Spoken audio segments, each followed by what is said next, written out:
Hello વિદ્યાર્થી મિત્રો, આજે આપણે ધોરણ 9 માં વિષય ગુજરાતીમાં જે 12મું ચેપ્ટર છે આપણું સખી માર્કંડી વિશે અભ્યાસ કરવાના છે। સખી એટલે એનો અર્થ તો તમને બધાને ખબર જ હોય કે સખી એટલે શું, તો કે સખી એટલે બહેનપણી, ફ્રેન્ડ, મિત્ર, એને આપણે સખી કહી શકાય। તો આવો જ એક સખી માર્કંડી એવા એક ચેપ્ટરનો આજે આપણે અભ્યાસ કરવાના છે। તે સખી માર્કંડી છે, તેમના જે સર્જક છે તે કાકા સાહેબ કાલેલકર છે। તેમનો સાહિત્ય પ્રકાર છે પ્રવાસ નિબંધ। એટલે કે આ જે ચેપ્ટર છે માર્કંડી નામની જે નદી છે તેના વિશે છે, એટલે કે પ્રવાસ નિબંધ એને સાહિત્ય પ્રકાર આપી દીધેલો છે। જે કાકા સાહેબનો જન્મ છે એ 1 ડિસેમ્બર 1885 એટલે કે 1/12/1885 માં થયો હતો। તેમનું અવસાન 21/8/1981 માં થયું। તો આ જે કાકા સાહેબ છે એનો થોડો આપણે પરિચય મેળવી લઈએ, એટલે કે આપણા આ પાઠના સર્જકનો આપણે જીવન પરિચય મેળવી લઈએ।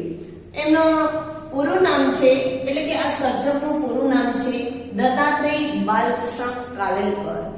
આમ તો તેઓ બ્રાહ્મણ હતા, પણ તેની ભાષા છે મરાઠી છે। તેનો જન્મ છે એ કાલેલીમાં થયો છે, એટલે કે મહારાષ્ટ્ર સતારાના છે વતની તેઓ, અને તેમનો જન્મ છે કાલેલીમાં। ગદ્ય લેખન તેમાં છે ગંગા મૈયા, યમુના રાણી, ઉભાનવયી નર્મદા, દક્ષિણ ગંગા ગોદાવરી, આવા જે છે તેમના ગદ્ય લેખન છે। એની સરસ મજાનો એની વાત કરેલી છે, અને તેમને ઘણા પ્રવાસ વર્ણન પણ કરેલા છે। હિમાલયનો પ્રવાસ, બ્રહ્મદેવનો પ્રવાસ, અને જાપાનની વાત કરેલી છે કે ઓગમણો દેશ જાપાન, એવા પૂર્વ આફ્રિકા એવો એમને વાત કરેલી છે। એ આગળ આપણે ચર્ચા કરીશું। ત્યાર પછી તેમના જે નિબંધ સંગ્રહ છે રખડવાનો આનંદ, જીવન લીલા, જીવન દર્શન, એવા ઘણા બધા એને સરસ મજાના એમને નિબંધ સંગ્રહ પણ આપેલા છે। તેમને સ્મરણ યાત્રા, ઓતરાતી દિવાલોમાં એવી રીતે છે તો કે અનુક્રમે શૈશવ અને જેલ જીવનના પ્રસંગોનું સુંદર વર્ણન કર્યું છે। કાલેલકર છે એ એમના જે કાલેલકર ગ્રંથાવલી છે એ તેનું સમગ્ર સાહિત્યનું એમાં ગ્રંથસ્થ કરેલું છે।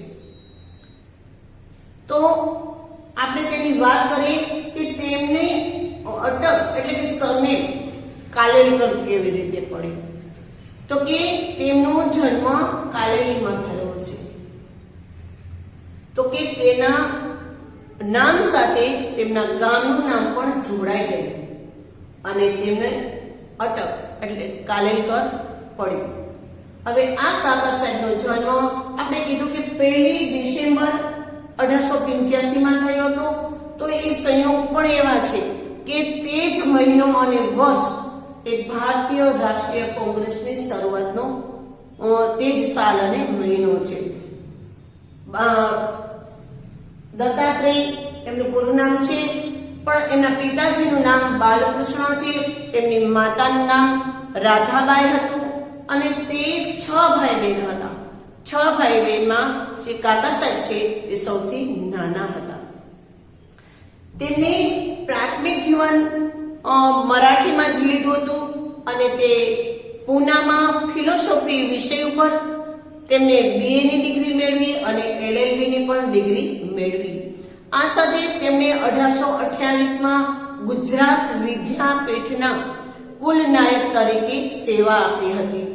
1935 માં રાષ્ટ્રભાષા સમિતિના સભ્ય તરીકે તેમને સેવા આપી। 1952 માં રાજ્યસભાના સભ્ય તરીકે તેઓ જોડાયા હતા.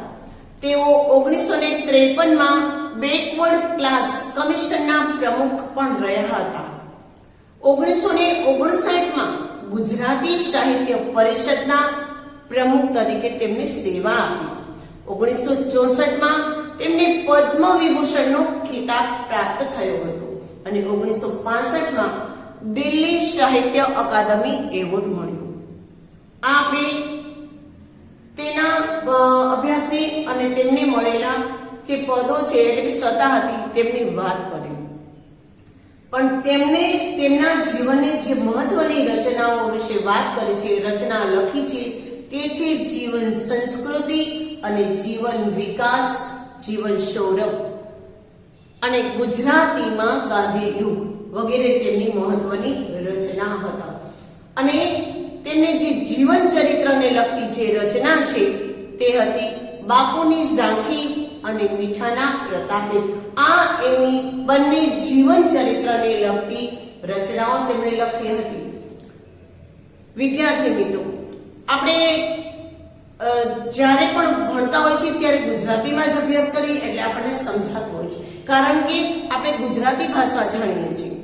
પણ આપણા જે આ લેખક છે, આપણા જે સર્જક છે કાકા સાહેબ કાલેલકર, તેમની ભાષા કઈ હતી તો કે મરાઠી.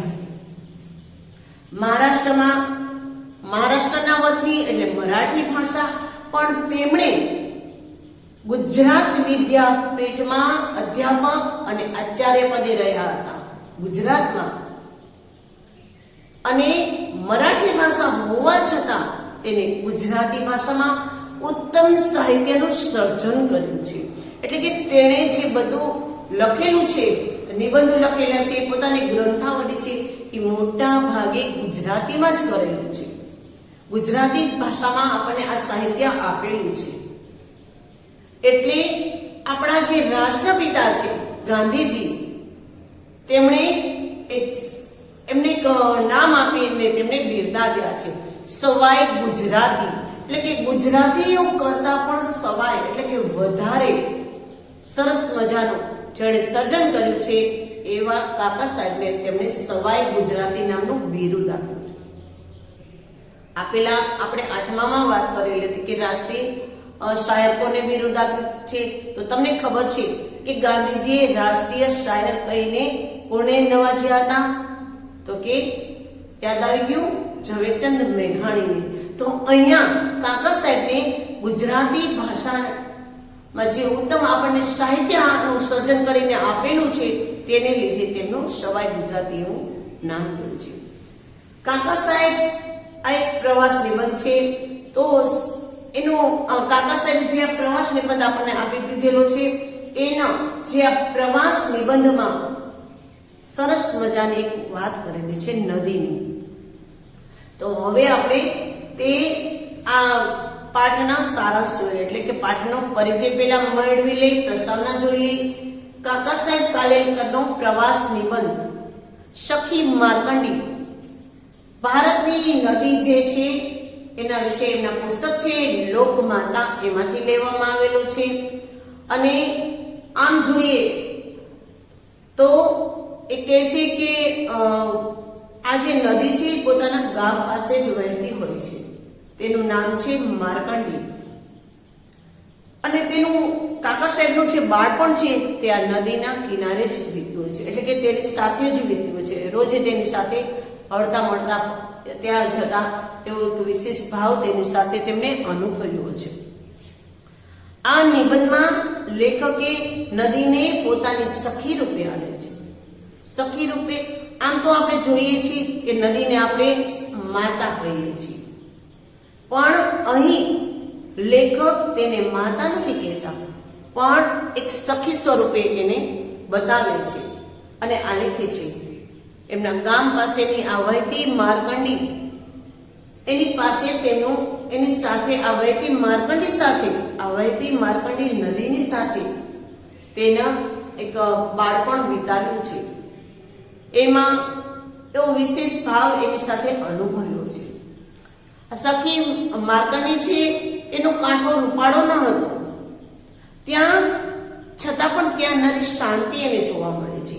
એ લેખકને તેથી જ આકર્ષે છે.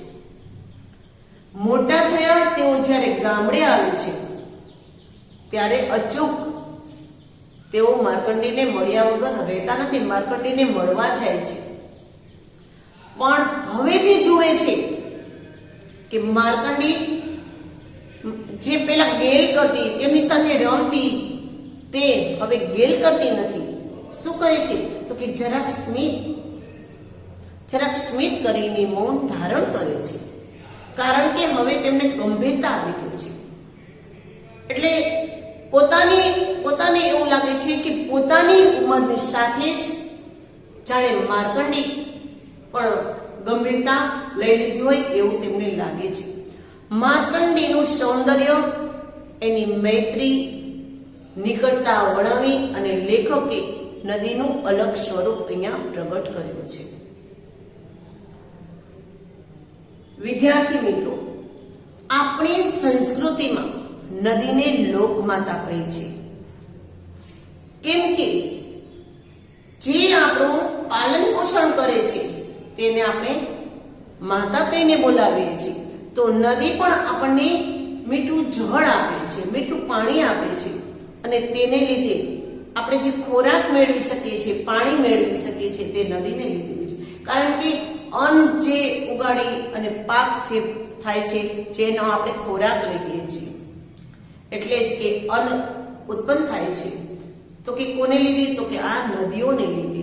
એટલે આપણે એવું કહી શકીએ કે જે નદી છે એ પણ આપણું આજે પાલન પોષણમાં એનો ખાસ હિસ્સો છે, કારણ કે આપણે ખોરાક અને પાણી વગર તો રહી જ ન શકીએ. બરાબર ને વિદ્યાર્થી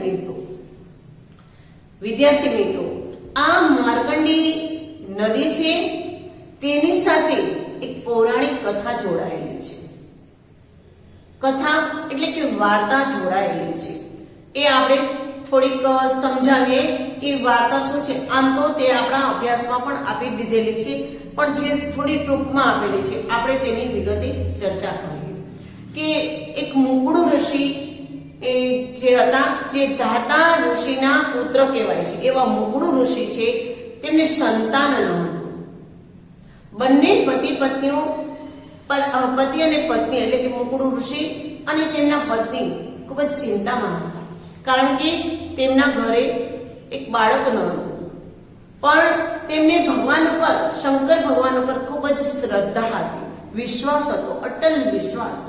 એટલે તેઓ ભગવાન શંકરના શરણે જઈ અને ખૂબ જ તપશ્ચર્યા કરે છે, ખૂબ જ પ્રેમ ભાવથી તેનું પૂજા અર્ચન કરે છે, અને શંકર ભગવાનને પોતાના ઘરે પારણું બંધાય, પુત્ર આવે તેના માટે પ્રસન્ન કરવા માટે તે ખૂબ જ એવું તપ કરે છે.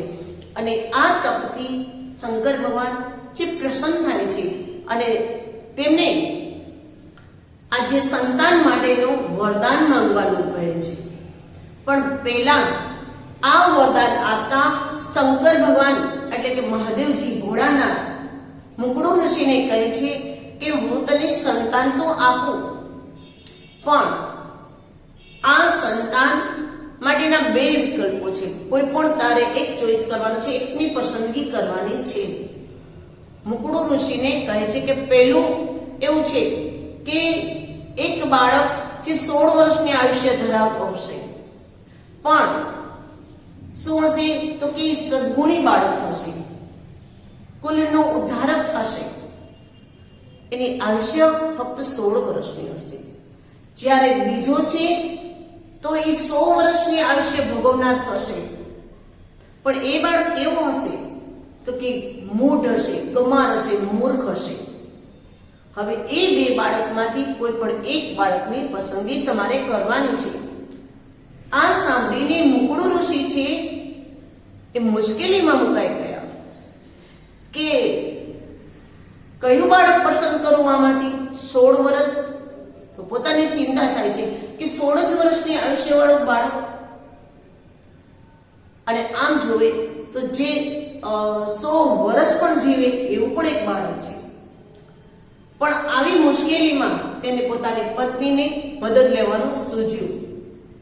તે તેની પત્નીને પૂછે છે, પત્ની પાસે જઈ અને વાત કરે છે કે ભગવાન શંકર ભગવાન ભોળાનાથ પ્રસન્ન થઈ અને સંતાન પ્રાપ્ત થાય તેવું વરદાન તો આપ્યું જ છે, પણ એના માટે બે વિકલ્પો આપેલા છે અને આ વિકલ્પો આવી રીતે છે.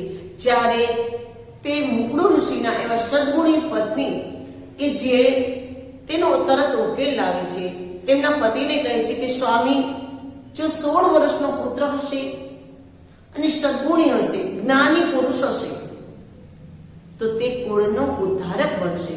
કહેવાય છે કે 71 કુળને તારી દેશે.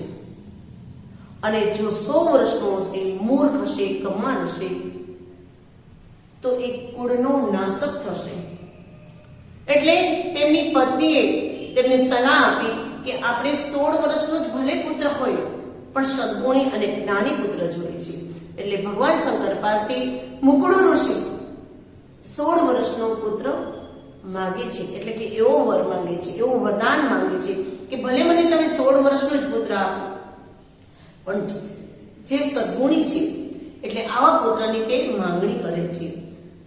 જેમ જેમ પુત્ર મોટો થતો જાય છે તેમ તેમ તેના પિતા અને માતા એટલે કે મુકડુ ઋષિ અને તેમના પત્ની નું વદન છે એ મ્લાન થતું જાય છે. મ્લાન એટલે કે મૂંઝાવા માંડે છે. નહીતર હકીકતમાં કેવું હોય કે બાળક મોટો થતો જાય તે એમ મા બાપ તેને જોઈને રાજી થતા જાય છે કે મારો બાળક અવળો થઈ ગયો, અવળો મોટો થઈ ગયો. એમ જ્યારે બાળકને જોવે ત્યારે આ બંને પતિ પત્ની છે એટલે કે મુકડુ ઋષિ અને તેમના પત્ની છે, એમનું વદન છે, એમનો ચહેરો છે મ્લાન થતો જાય છે, મૂર્જાઈ ગયેલો જોવા મળે છે. પણ શું કામ નહીં? તો કે એમને ખબર છે કે જેમ જેમ મારો પુત્ર મોટો થતો જાય છે તેમ તેમ તેમનું મોત નજીક એમને દેખાતું જાય છે, એટલે તેમનો ચહેરો મૂર્છાઈ જાય છે. પણ પુત્ર 16 વર્ષનો એટલે કે સદગુણી બાળક પ્રાપ્ત થયો હતો, જ્ઞાની બાળક હતો. તે પોતાના ઈષ્ટદેવ એવા શંકર ભગવાનની કાયમ પૂજા અર્ચન કરતો અને તે સરસ મજાના ધ્યાનમાં બેસતો અને શંકર ભગવાનની પૂજા કરતો. જ્યારે તેમના મોતનો દિવસ એટલે કે તેમને 16 વર્ષ થવા આવે છે ત્યારે તે શંકર ભગવાનની પૂજા કરવા બેઠેલો હતો. અને આપણે જોઈએ કે સ્વર્ગમાંથી એક યમદૂત આવે અને પછી એક પાસ નાખે એટલે કે ફાંસલો નાખે અને આપણો જીવ લઈ જાય, એવું આપણે સાંભળેલું છે. તો અહીંયા પણ એવું જ ઘટના ઘટે છે કે યમદૂતો આવે છે, યમદૂતો આવે છે પ્રથમ, અને તે જોવે છે કે મુકડુ ઋષિનો જે પુત્ર છે માર્કંડેય, એ માર્કંડેય છે એ ભગવાન શંકરની પૂજા કરતો હોય છે. કહેવાય છે કે જ્યારે આવા ગર્ભસ્થાન હોય એટલે કે પૂજા સ્થાનમાં બેઠેલા હોય ત્યારે તેમનું કોઈ પણ કંઈ બગાડી શકતું નથી, કોઈ તેમનું નામ લઈ શકતું નથી. એવી જ રીતે યમદૂતો પણ અહીંયા ભગવાન શંકરના જે પૂજામાં બેઠેલો, ભગવાન શંકરની જે પૂજા અર્ચન કરવા બેઠેલા માર્કંડેયના જીવ લઈ શકતા નથી અને તેઓ પરત ફરે છે. જ્યારે યમરાજા પાસે જાય છે ત્યારે યમરાજા ગુસ્સે થઈ જાય છે કે કેમ તમે તેનો પ્રાણ ભરીને ના આવ્યા. દૂતો કહે છે કે અમે ત્યાં ગયા હતા તો ત્યારે તે શંકરના મંદિરમાં એટલે કે તેના ગર્ભમાં હતો, એટલે કે તેના પાસે હતો. તો જ્યારે ભગવાન પાસે હોય ત્યારે કોઈ પણ ભક્તનું કોઈ પણ કાંઈ બગાડી શકતો નથી, એટલે કે વાળ પણ વાંકો ન કરી શકો. એટલે કે અમે ક્યાંથી તેનો જીવ એટલે કે પ્રાણ ભરી લઈએ. આ સાંભળી અને યમ રાજા છે એ ગુસ્સામાં આવી જાય છે અને પોતે પોતાના પાડા ઉપર, પાડો એટલે કે પોતાનું એક વાહન હોય છે, એક જાનવર છે જે એને પાડો કહેવાય છે, તો કે પાડા ઉપર બેસીને તેઓ માર્કંડેયનો પ્રાણ હરવા આવે છે. માર્કંડેય ત્યારે તે વખતે શંકર ભગવાનના આલિંગનમાં હતો, એટલે કે તે જે લિંગ છે એને ભેટીને તેની પૂજા અર્ચન કરતો હતો. યમરાજાનો આવેલા જોઈ અને તે ડરી જાય છે, તો પણ તે ભગવાનને છોડતો નથી. યમરાજા તેનો પ્રાણ હરી નથી શકતા, તો એને હાથ ઝાલી એને લઈ આવી જ નથી શકતા. ત્યારે યમરાજાએ એને પાસ ફેંકે છે, એટલે કે ગળામાં નાખવાનો એક ફાંસલો નાખે છે, જેનેથી એનો પ્રાણ હરી લેવાય, એટલે કે એ ફેંકે છે. પણ ત્યારે જ શંકર ભગવાન પ્રસન્ન થઈ જાય છે. શંકર ભગવાન પ્રગટ થાય છે અને યમરાજાને કહે છે કે આ મારા સાનિધ્યમાં છે, એટલે તમે એને ન લઈ શકો, એનો પ્રાણ ન હરી શકો. યમરાજા કહે છે કે જો આવી રીતે ન કરો તો આ જે જીવન ક્રમ છે તો એ બદલાઈ જશે. શંકર ભગવાન કહે છે સાચું છે, પરંતુ અત્યારે તે મારા સાનિધ્યમાં છે, એટલે તમે એને વરદાન આપી દો કે તે ખૂબ અમર થઈ જાય, આયુષ્ય ભોગવે, વધારે આયુષ્ય ભોગવવાળ અમર થઈ જાય. ઘણી ચર્ચા બાદ તેઓ શંકર ભગવાન અને પાર્વતીજી જે માર્કંડેયને છે પ્રસન્ન થઈ અને ખૂબ જ આયુધાન આપે છે અને યમરાજા ત્યાંથી પાછા હટી જાય છે અને તે પાછા વળી જાય છે અને તેનો પ્રાણ જતો નથી. આ વાત મુકુડુ ઋષિને એટલે કે તેના પિતાને અને માતાને કહેવામાં આવે છે. ત્યારે તે ખૂબ જ રાજી થઈ જાય છે અને માર્કંડેય શંકર ભગવાનને અને માતા પાર્વતીને કહે છે કે મને એવું જ્ઞાન આપો કે જેથી માતા હું તમારી કથા લખી શકું. અને માર્કંડેય ઋષિ માતા દુર્ગાની એટલે માતા શક્તિની કથા લખવા પ્રેરાય છે. આવા માર્કંડેય ઋષિ છે તે ખૂબ જ અમર થઈ ગયેલા છે એમ કહેવામાં આવે છે. આવી એની પૌરાણિક કથા એક જોડાયેલી હતી. તો વિદ્યાર્થી મિત્રો, આ કથા સાંભળવાની તમને મજા આવી હશે. વિદ્યાર્થી મિત્રો, હવે આગલા લેક્ચરમાં, નેક્સ્ટ લેક્ચરમાં આપણે આ પાઠની સમજૂતી જોઈશું. તો આપણે આજે જે પાઠની વાત કરી છે તે તમે એકવાર સરસ રીતે સમજી લેજો અને આ પાઠ પણ વાંચી લેજો. થેન્ક યુ વિદ્યાર્થી મિત્રો.